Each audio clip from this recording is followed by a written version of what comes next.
Welcome to As a Woman, Fertility Hormones and Beyond.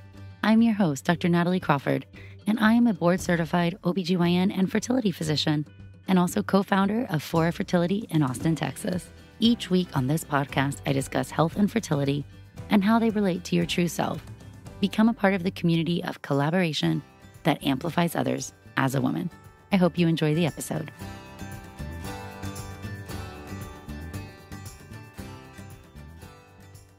Hello and welcome back to the As a Woman podcast. I'm your host, Dr. Natalie Crawford, and today we are talking all about embryo transfers. If I pull all the questions that I get on the course or on Instagram, probably one of the top categories of questions are all about embryo transfer. And I completely understand why. Once you have invested so much time, money, physical and emotional energy into a process like IVF, the embryo transfer has so much pressure on it, and it can sometimes feel like your clinic isn't giving very much thought to that process because it is so much less involved than how complex the IVF portion of the process is. Number one, that's probably not true. We take embryo transfers so seriously, but number two, you have to advocate for yourself. So there are definitely places that do things because this is the way we do them, no matter what, no matter who you are, no matter your circumstance. And I think this is a great time for a real honest and healthy discussion because there's absolutely an approach for in this patient type, we do this, and in this patient type, we do that. But overall, I hate when medicine is compartmentalized so much so that one practice has one protocol and that is it. That is not personalized medicine. That's how very big practices maintain efficiency. That's how they can cycle so many people because there is a protocol that you follow no matter who the person is. So today we're going to break down on the embryo transfer side of things a couple of the different concepts when it comes to protocols, add-ons, things you should ask about. Before we dive in to talk about protocols, just want to say huge moment of thanks to all of you guys for giving so much support to this community. I love you. I'm just honored that I can be this trusted source of health information. As we get prepared for the book launch, if you've not heard, Balancing Act is going to be my debut book all about advocating for yourself, understanding your fertility, but really more than that, a lot of the what you can do, the lifestyle factors, the things you should know at all stages of the process. And as we gear up for the book launch, there's going to be a lot of exciting events. There are freebies, and it's all going to be accessed through the newsletter. So go to nataliecrawford.com/newsletter, sign up for the newsletter. We cover fertility in the news, healthy recipes, my favorite updates. So please sign up for that to stay in the loop to hear about some of these exciting things. Also, every week we answer your questions. Some questions will be answered on the podcast, on Instagram, in the newsletter. And so you can ask those questions on Instagram on Monday at nataliecrawfordmd. So you'll see a question box, follow along, put your question there, and we pull from those to create full content episodes, but also at the end of podcast episodes, the last 10 minutes, you'll notice a Q&A segment. And my favorite episodes are the voicemail episodes. So please call and leave your voicemails. We are increasing the frequency of the voicemail episodes because they're my favorite. So 657-229-3672 is the number you can call and leave a voicemail. You don't have to leave your name. You can leave whatever question you have. And I love the voicemail so much because sometimes you don't know what questions you have until somebody else asks them. So again, we were doing those once a month, and now we are increasing them to twice a month because we have more questions. And honestly, I would love to just do Q&A episodes, but call and ask. Again, the number 657-229-3672. All right, we're going to dive into embryo transfer, and right away, fresh versus frozen, there's a big difference here. Protocols only exist for frozen transfers. A fresh transfer, by definition, is you have your egg retrieval. The egg retrieval is essentially the day of ovulation. The fertilization happens the next day, And what you do in a fresh transfer is you grow embryos out in the lab, and then you're putting one immediately back into the body. When IVF first started, this was day 2 or 3. We couldn't grow embryos in the lab very well past day 3. They have a different nutritional requirement. Culture media has got it all covered now, and now we can grow embryos to the blastocyst stage, which is a day 5 or 6. So what would happen is you'd watch the embryos, you'd pick the best 1 or 2 or 3 on day 5, and then you would transfer those embryos immediately into the uterus. This would mean after your egg retrieval, your body would be making progesterone, and that progesterone is typically supplemented with other type of progesterone because we went in and destroyed those corpus luteums, and you're already entering into that luteal phase. When IVF first started, we didn't grow embryos as well in the lab. We couldn't freeze and thaw them. We didn't have genetic testing, and it was standard to put in the best embryo or multiple embryos and freeze the others. This created a very different world than what we have now.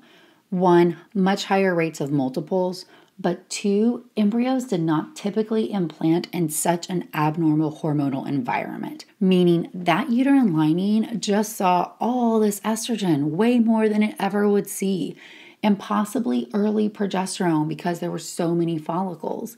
And so it would change the architecture of the uterine lining. And we would see higher rates of preterm birth, small babies, preeclampsia, placental insufficiency, and not just having risks associated with multiples, but specific risks associated with IVF as well. And what we see is that when we do a frozen embryo transfer, you don't have that same small baby growth restriction preterm birth. You were able to implant an embryo into a much more normal hormonal environment, and this does impact the placenta and its growth and the pregnancy outcome. As somebody myself, my first daughter had growth restriction and she had to be delivered early.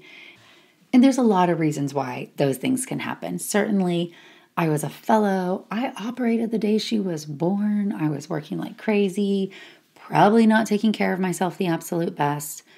And certainly, certain things like growth restriction, placental insufficiency, these are risks.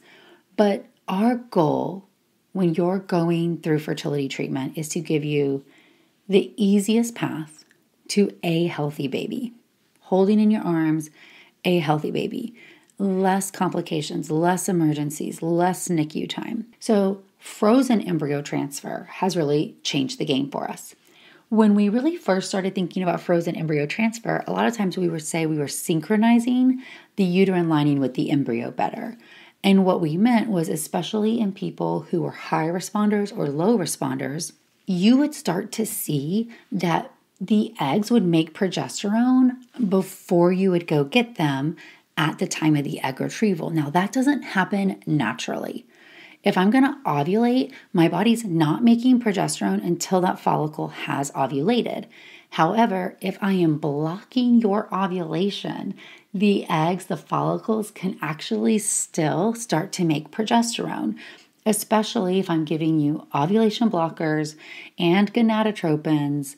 It is an abnormal environment. And that's okay. IVF is abnormal. We are using your body's ovary-brain connection, and we are manipulating it for a very specific goal, to try to get as many eggs as possible, so whatever eggs you have released from your vault, to grow. Remember, in IVF, I can only work with what your body's given me. I'm trying to override the normal brain-ovary connection and get all of those eggs to grow so that I can take them out of the body, fertilize them, grow them into embryos, and see which ones are normal and transfer them. So more eggs, easier time through IVF. I think most people are pretty aware of that. But before we were doing frozen embryo transfers, it was not the case. More eggs, the merrier. More eggs would have lower rates of transfer success. If you had PCOS, you would get a lot of immaturity because of the fear of ovarian hyperstimulation. So doing a frozen embryo transfer has opened up the door so we can synchronize when the uterus is ready and when the embryo is ready. We can essentially prevent ovarian hyperstimulation syndrome. OHSS is something that happens when your body has high estrogen. And when your estrogen gets this high, in comparison, one mature egg typically makes around 200 picograms of estrogen. So if you now have 20 mature eggs, your estrogen is going to be, right? You can do math, over 3,000, maybe 4,000. That's so abnormally high. And what happens is when your estrogen gets that high, the easiest way I like to think about it is that it destabilizes your blood vessels and the liquid component, the water component of your blood leaks out, causing you to get fluid in your belly. We call that ascites, fluid on your lungs. You can also then get very thick blood. So that actually makes it really hard for your kidneys to filter. You can get kidney damage, even kidney failure, and you have a higher risk of blood clots like DVTs and pulmonary embolism. The reason why a frozen embryo transfer helps that, because your estrogen is still getting up in the cycle, is that you're going in, destroying the corpus luteums when you get the eggs out, and they're going to stop making hormones. Your estrogen level is going to drop more quickly, but also you're not stimulating the constant production of estrogen like you are if somebody gets pregnant. So if I go put an embryo inside you, and especially if you get pregnant, now I am constantly having that estrogen stimulation, and you're going to get very, very sick, potentially. And then, of course, frozen embryo transfers allow us to do genetic testing, select the best embryo, have one embryo transferred at a time, and really, this can space out your family and give you a higher opportunity to have the family you want. And the reason why is that not every uterine environment is going to be perfect. Not every embryo is going to be perfect. So the more opportunities I have to figure out what's going to work for you, the higher the chance that you're going to take home more babies than if I'm shoving a couple of embryos in every single time. As a side note, some people will say that a mini stem IVF is better because it's more natural, and what they are doing is purposefully understimulating somebody so you don't have as high of an estrogen, with the idea that they're not doing genetic testing or frozen transfer and putting in as many embryos as are made. The truth is, this doesn't fit most patients' long-term goals. You can absolutely do a more minimal stimulation if you don't have many follicles. That doesn't mean you have to do a transfer right away. It also means for a lot of patients, you're understimulating their potential, ultimately changing how many embryos they may have and what their family may look like. So to me, that is marketed very well. Natural is marketed so well in the media, mini stem, less invasive. But it's a fresh transfer when people are trying to sell you that. And for a lot of people, that's not really fitting your goals. Okay, so let's just say we have understand the difference and the benefit of fresh versus frozen. We're doing a frozen transfer. Probably 99% of my patients do a frozen transfer and have for a long time. I like frozen transfers because 1, I can put the highest potential embryo. 2, I know my total cohort of embryos. So have we achieved our family goals? 3, I do believe we have better outcomes when the hormonal environment is better. So that idea of synchronizing uterus and embryo, I 100% believe in. There are 2 big categories and then a lot of minutia with them. The 2 big categories for embryo transfer are going to include a controlled or a medicated cycle, and then a natural or modified natural cycle. A controlled cycle is the idea that I'm controlling everything. As a controlling doctor person, I like that. But also, it has a lower risk of cancellation because we are controlling more variables. The idea is that I am going to get the lining to grow with estrogen. Now, there's many different types of estrogen: pills, patches, shots. You can place it vaginally. So there's different ways you can give that estrogen. And for different people, you need different things. I like cheap, easy, effective. So for most patients, that's pills, sometimes with the addition of a vaginal tablet. Then you're going to check the lining and make sure that it has grown appropriately.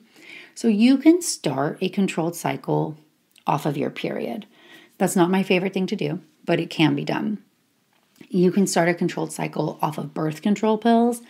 That's what more people do. It puts you in a holding pattern. Make sure the ovaries are a little bit suppressed. You can finalize out testing needed before the transfer, and then you can time when you're going to start the estrogen. And then you can also do it with Lupron, which is actually my favorite. It's very rare now that if I'm doing a controlled cycle, that I'm doing it in a setting without the Lupron. Lupron prevents ovulation, so it is a double form of suppression. Birth control pills do the same thing. But Lupron has also been shown to suppress endometriosis and decrease inflammation associated with endometriosis. It also can prevent breakthrough ovulation. So just taking estrogen should tell your brain, we don't need to make a follicle or send out any estrogen. But it doesn't always work. We've all heard of people who've gotten pregnant on the birth control pill, and the same concept should be in play there. And so sometimes that estrogen is not enough to tell your brain you don't need a follicle. And the problem is that if you grow a follicle while you're going through this process, is that suddenly you're going to be in a position where that follicle might start making progesterone early and it might throw off things. Remember, in all of this, implantation 101, progesterone is the key. When progesterone is first made, that begins the timeline towards opening and closing the implantation window once your body first sees it. So if you start making progesterone prematurely, and especially if I don't know when you started making it, I now can't do the transfer. So a controlled cycle without Lupron is doable. A lot of people do it. To me, I don't see as many benefits there. This is me. I'm 100% telling you my opinion.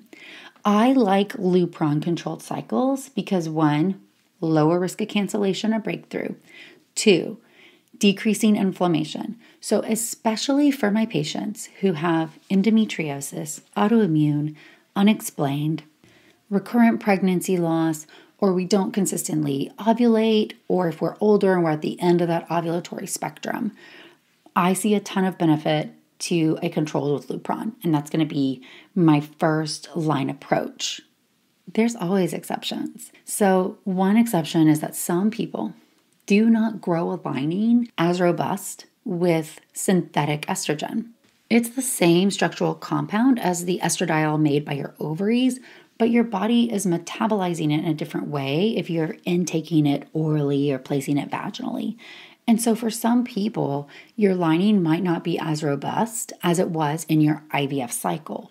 The great thing is I have a comparison. I know what your lining looked like at its peak estrogen. And everybody always asks, what should my lining be for a transfer? For most of us, we like a lower end of 7. We like it to be pretty and organized. That's called trilaminar. But some people will only get a 6 or a 6.5. And if I look at your IVF cycle, when your estrogen was 2,500 and you only had a 6.5 millimeter lining, it's outrageous for us to expect that you're going to get a 9 in a different cycle. So we have to think about what's our goal for you. So in a controlled, you will either start with birth control, then overlap with Lupron, or just off your period. You'll then take estrogen in one of those forms for 2 to 3 weeks. You'll have an ultrasound, look at the lining and measure it, look at your ovaries, make sure you're not growing a follicle, check an estrogen level, may check a progesterone level if there's any uncertainty if you saw a follicle. And then if everything looks good, you're going to start progesterone. In this protocol, you need progesterone in oil, injectable progesterone. This has been debated. This has been studied. You must have injectable progesterone. Now, you can do it less frequent with the addition of vaginal. You can do combinations, but injectable progesterone, intramuscular progesterone must be a part of this protocol. I like just doing PIO. If that is going to get your levels high enough, why make you take a big shot and use vaginal suppositories in my brain? But there's different ways you can do it, but the take home is PIO must be a part of the process. Once you start that progesterone, it sets the timeline. So when are you then going to go do the embryo transfer? Most people do it on day 6 of progesterone. So you have day 1, 2, 3, 4, 5, 6. So that is replicating what we typically see in nature. Now, that is all you necessarily need to be taking, estrogen and progesterone. You then would have your transfer and keep taking your estrogen and progesterone.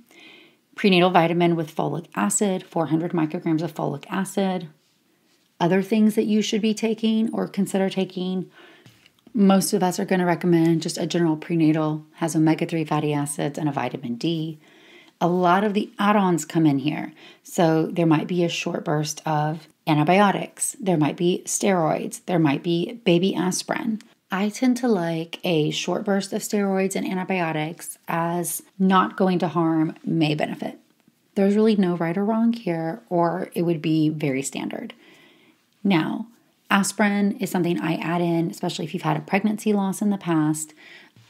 And then in some of my patients with recurrent implantation failure, full workup, uncertain etiology, some things that I consider are going to be longer steroids and potentially a Lovenox blood thinner, so an injectable blood thinner starting on the transfer day. Those things are kitchen sink E, and that's usually after repetitive failed transfers or having a diagnosable reason why we might potentially need that. So in general, it's mostly estrogen, progesterone-based protocol.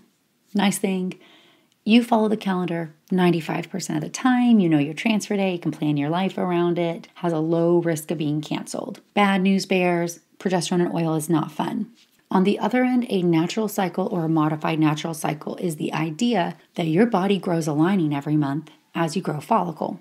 So this is a case where you have literally no intervention. You follow your body ovulating, but you must know when ovulation occurs. So somebody who has irregular cycles or abnormal ovulation or can't detect ovulation, absolutely no.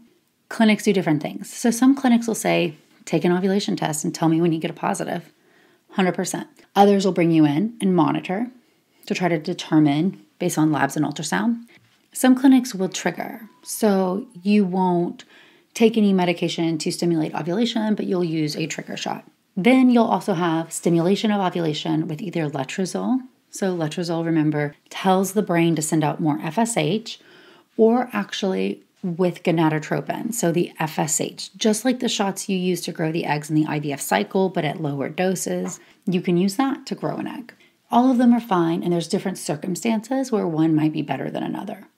So you'll grow an egg either naturally or modified with letrozole or gonadotropins. You will detect ovulation either with OPKs, blood work, ultrasound, or you'll use a trigger shot.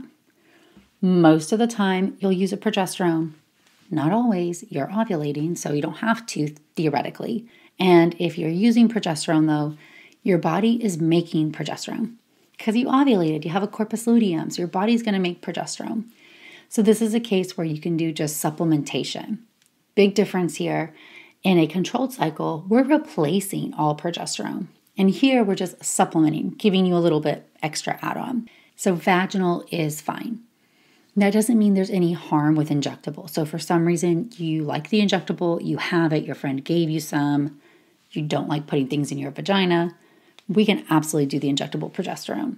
And then you can add on the same things or you don't have to, meaning antibiotics, steroids, blood thinners, those all can be added on or don't have to be. Once progesterone starts rising, again, transfer on the 6th day of progesterone is standard. Now, once progesterone starts rising, that's really important, meaning if we do not know when it started rising, if you come in and we didn't know you started to ovulate and your labs are high, cycle's going to be canceled. Transfer day is not set until you've ovulated. So this leads to more visits, have to be more open in your scheduling, and a higher risk of cancellation. I don't love this for everybody. People, though, who've had babies before, people who have a really thin lining often will get a better lining on this protocol. So there are circumstances where I like this. Sometimes we're just not getting the outcome we want in the other version of a transfer, and so switch over and try this one. I think sometimes we get so caught up in the idea that natural is better, we presume this is a better cycle. And for some people, It probably is. But for some people, you didn't get pregnant in all of those natural cycles you maybe tried before you came in. So just as it might be embryo, maybe there's some optimization of the uterine lining or the environment that we need to control. And especially if we have autoimmune, endo, adeno, pain, things that put us in an inflammatory state, I like to come in and control that. These are the standard transfer approaches. I will say that once you get into recurrent implantation failure, defined as 3 euploid embryos that have not implanted, we start thinking outside the box. My favorite approach when we get into that circumstance is a much longer suppression. And this is going to be 2 months of Lupron or Lupron and letrozole before leading into a controlled cycle. I find that this really can help. I think some of these patients have undiagnosed endometriosis or adenomyosis, and this protocol can help those people. If you have a known diagnosis, I have stage 4 endo, and that's what got you into IVF to begin with, we might jump to a protocol like that sooner in the process. The downside, 2 months of suppression before you even start to grow the lining, do the transfer, have the 2-week wait. That's going to make your embryo transfer process 4 months. It's a third of the year. It's really long. So I don't throw everybody on this protocol, but I think it is a conversation based on your history, how many embryos you have, your goals, your timeline. Even my bad endo patients, many of them I will do a just regular controlled cycle with Lupron, and most of them will get pregnant there. And I'm saving this protocol for when we're getting into it's not working category. That said, if you only have 1 embryo, it might be different. So I think there's always open, honest discussion here with your doctor about the pros and cons, but more is not always better for everybody. You then get into all the extra add-ons, and I will say, since genetic testing of embryos has become standardized, we see higher pregnancy rates across the board, but still 65% chance of live birth for 1 genetically normal embryo, not 100. Now we know if we keep doing a transfer and don't change anything, we will get to success in the vast majority of people, meaning after 3 transfers, 95% of people have a baby. And that's not with adding extra things and changing the protocol. That's just doing the same standard controlled over and over and only changing the embryo or the month. So a lot of times we want to change things. I get it. But we have to keep in mind there's a huge industry of people who are pouring money into trying to improve this number. And they're all focused on the lining and the endometrial environment. Great, that's a piece of the puzzle. But we have good data telling us there's probably still a lot about embryo competency that we don't understand. And people who are studying metabolic factors and the embryo culture dish, I think that's going to revolutionize IVF for us.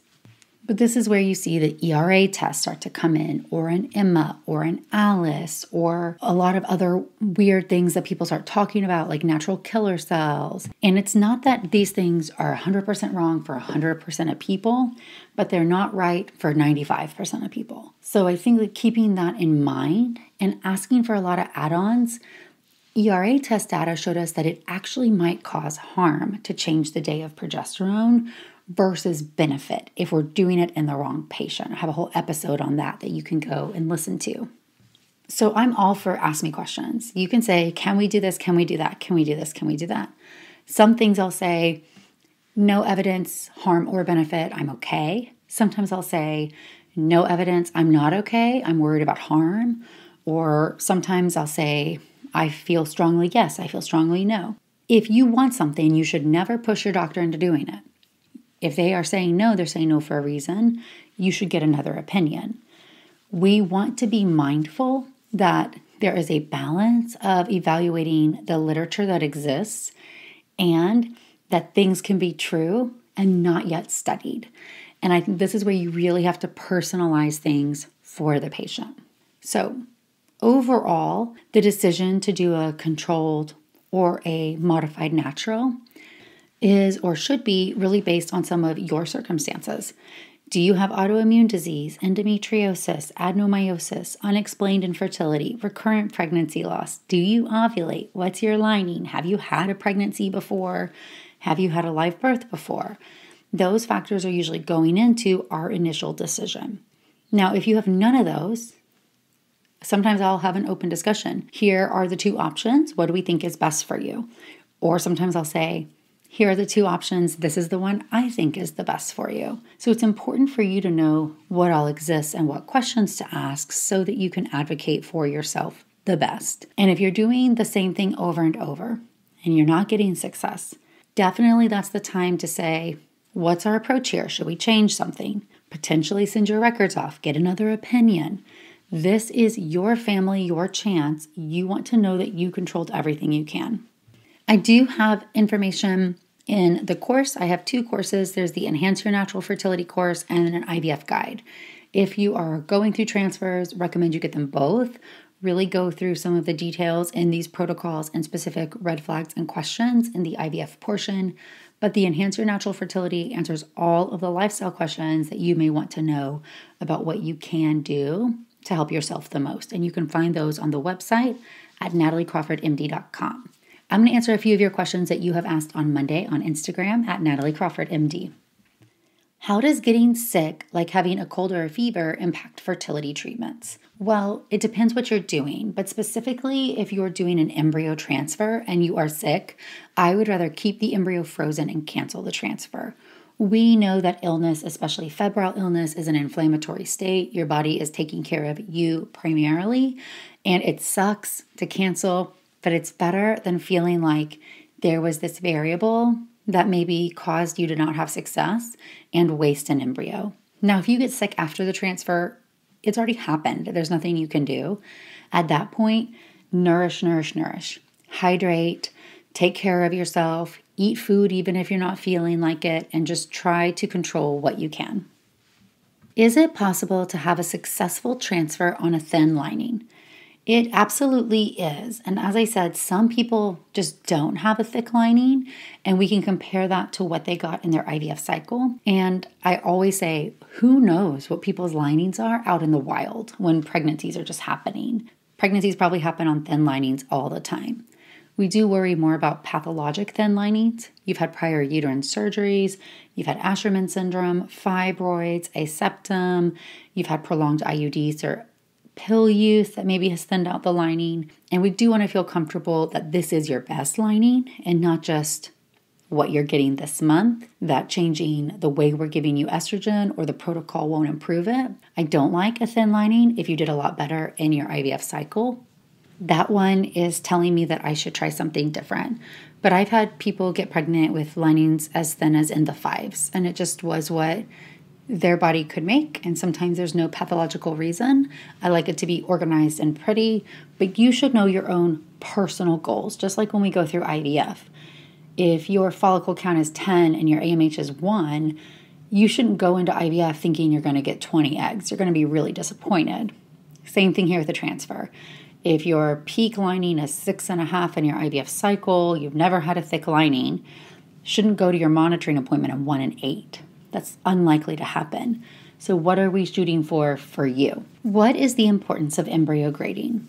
When you're not doing genetic testing, embryo grading is quite important because better graded embryos have a higher correlation with a genetically normal embryo and therefore have higher pregnancy rates. Grading is a subjective evaluation. It's a beauty contest. An embryologist is looking under the microscope and grading the embryo on how expanded it is. That's the number 3, 4, 5, 6. The organization and the symmetry of the inner cell mass, what becomes the fetus, and what becomes the placenta or the trophectoderm. And those are letters like school, ABC. So what we see is that they're looking at it, making a decision. From embryologist to embryologist, there is variability. And once we have genetic normalcy, I don't pay much attention to embryo grading. So I wouldn't let that sway me on a decision. And certainly every REI out there will tell you that ugly embryos make beautiful babies. So there's a lot we're still learning about the embryo. But if you're not doing genetic testing, then we do strongly recommend we transfer better graded embryos since they have a higher correlation with being genetically normal.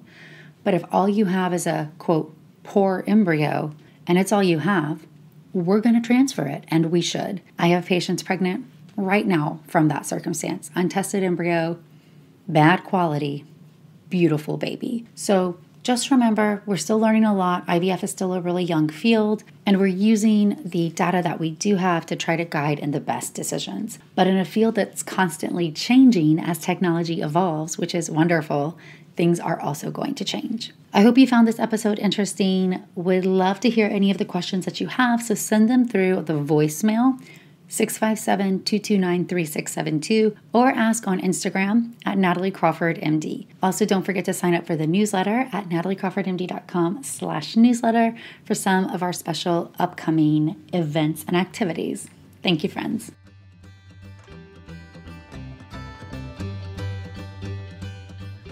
Thank you all for listening to As a Woman. It would mean so much if you could rate, review, and follow the podcast to be notified of new episodes every Sunday. I hope you learned something new, and I hope you share it with someone in your life. Be sure to follow along on Instagram at nataliecrawfordmd and check out the YouTube channel Natalie Crawford MD. If you're interested in becoming a patient, you can also follow Fora Fertility. I'm so thrilled to have you here, part of the community that amplifies others as a woman.